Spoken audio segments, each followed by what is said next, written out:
के गोपालगंज में रामदीन नाम का एक गरीब मजदूर रहता था। परिवार में उसकी पत्नी मंगला और बेटी निशा थी।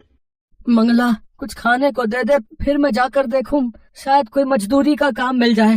तेरा यूं भूखा रहना भी होने वाले बच्चे के लिए गलत है, इसलिए अब मुझे रोजाना कड़ी मेहनत मजदूरी करनी ही होगी। अरे तुम मेरी चिंता मत किया करो, तुम दोनों के साथ थोड़ा बहुत खा तो लेती हूँ। ये देखो, आधी चाय तुम्हारी आधी चाय मेरी। ये थोड़ी सी भुजिया रखी है, चाय के साथ खा लो। माँ भूख लगी है, कुछ खाने को दो ना। रुक, मैं तेरे लिए रोटी बनाती हूँ, फिर तू खा लेना। मंगला, आटा कहाँ है जो तू रोटी बनाएगी? एक रोटी का रखा हुआ है जी, वही खिला दूंगी। आप चिंता मत करो, आप काम ढूंढने जाओ। क्या करूँ, क्या खिलाऊंगा मंगला और निशा को? मंगला का भी पूरा टाइम है, वो बेचारी कुछ नहीं कहती। रामदीन बाजार में मजदूरी का काम ढूंढने निकलता है। वो एक दो दुकानों पर काम मांगता है। एक गोदाम में उसे बोरियां ढोने का काम मिल जाता है, पर गोदाम दुकान से कुछ दूरी पर था। देखो, ये दुकान का लड़का तुम्हें गोदाम पर ले जाएगा। हाँ, तुम्हें गोदाम की बोरियां यहाँ दुकान पर लाकर लगानी है, ठीक है? ठीक है सेठ जी, मैं ले आऊंगा। रामदीन पूरा दिन गोदाम की बोरियां पीठ पर लाद कर सेठ की दुकान में उतारता रहा। अरे कितनी बोरियां रह गई हैं भाई, दुकान बंद करने का समय हो रहा है। सेठ जी, बस 4 बोरी और बाकी है। रामदीन सारी बोरियां दुकान पर रख देता है। सेठ रामदीन को बदले में 300 रुपए देता है। उन रुपयों से रामदीन कुछ खाने का खरीदता है और घर जाता है। मंगला, ये थोड़ा राशन ले आया हूँ, कुछ दिन तो निकल ही जाएंगे। मंगला उस दिन फिर दाल चावल बनाती है, जिसे देखकर निशा बहुत खुश होती है। माँ, आज आपने खाने में दाल चावल बनाए हैं, मुझे ये वाली दाल बहुत अच्छी लगती है। ये ले, फिर थोड़ी और दाल ले ले बिटिया। मंगला, ये आज तो काम मिल गया, पर आगे कैसे गुजारा होगा? मानसून भी अपने उफान पर है और गोपालगंज का तो तुम्हें पता ही है, कब बाढ़ का कहर हम गरीबों पर टूट जाए कौन जाने। मुझे तो तुम्हारी चिंता हो रही है, तुम्हारी डिलीवरी का वक्त निकट आ रहा है, बस गोपालगंज में सब कुछ ठीक रहे। रामदीन इसी चिंता में था कि मॉनसून आ गया है, कोई काम नहीं मिला तो घर कैसे चलेगा। अगले दिन मंगला, मैं देखता हूँ पड़ोस के विजेंद्र भैया बता रहे थे कि एक इमारत की मरम्मत के लिए किसी को मजदूर चाहिए।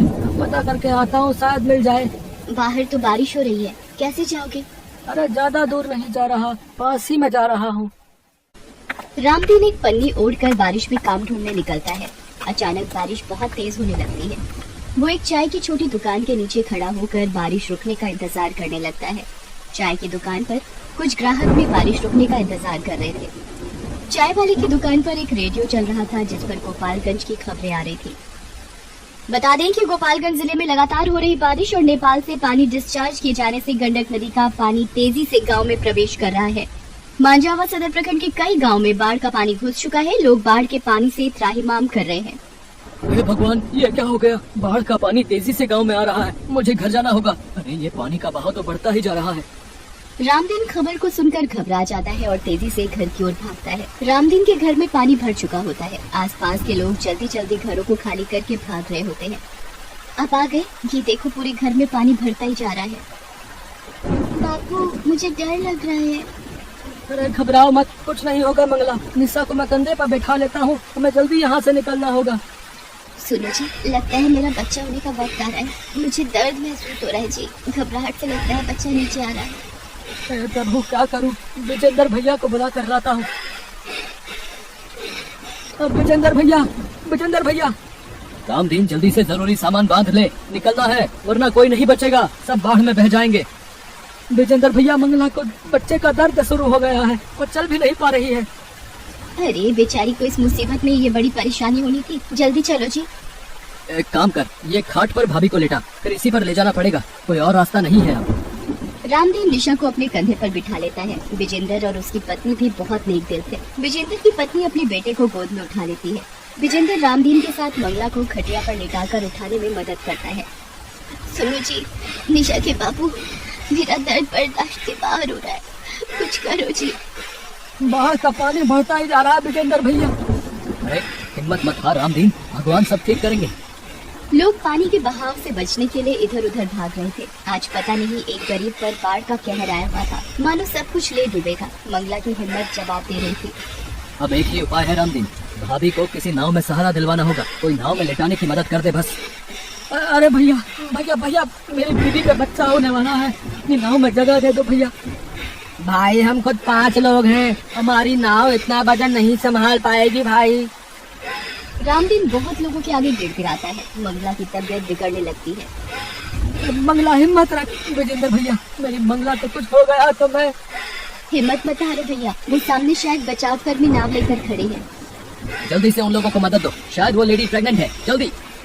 रेस्क्यू टीम जल्दी से रामदीन के पास पहुंचती है और नाव में मंगला को लिटाया जाता है। मुश्किल के वक्त मजबूरी में मंगला नाव में ही एक बेटे को जन्म देती है। सब लोगों की मदद से मंगला की जान बच जाती है। कुछ देर बाद सुरक्षा कर्मी मंगला और उसके बच्चे के साथ सभी को एक सुरक्षित जगह पर पहुंचा देते हैं। आपका बहुत बहुत शुक्रिया साहब, आज आपने हमारी मदद की। ये हमारा फर्ज था जो हमने निभाया, इसमें धन्यवाद की कोई बात नहीं। रामदीन विजेंद्र और उसकी पत्नी को भी धन्यवाद करता है। विजेंद्र भैया, भाभी जी, आज आप दोनों ने भी हमारी बहुत सहायता की है। अरे भाई कहता है, फिर ये धन्यवाद किस लिए? आजा भाई के गले लग जा, आज एक बेटे का भी बाप बन गया है तू। मेरा छोटा भैया आया है बापू। हाँ बिटिया, ये देख तेरा छोटा भाई आया। मंगला, अब तुम ठीक हो ना? जी मैं ठीक हूँ, और अब हम कहाँ रहेंगे? सब कुछ इस बाढ़ में तबाह हो गया। ये बाढ़ की परेशानी मंगला गोपालगंज के साथ साथ हर आसपास के गांव में हर मानसून में होती है, पर हिम्मत रख, सब कुछ ठीक हो जाएगा।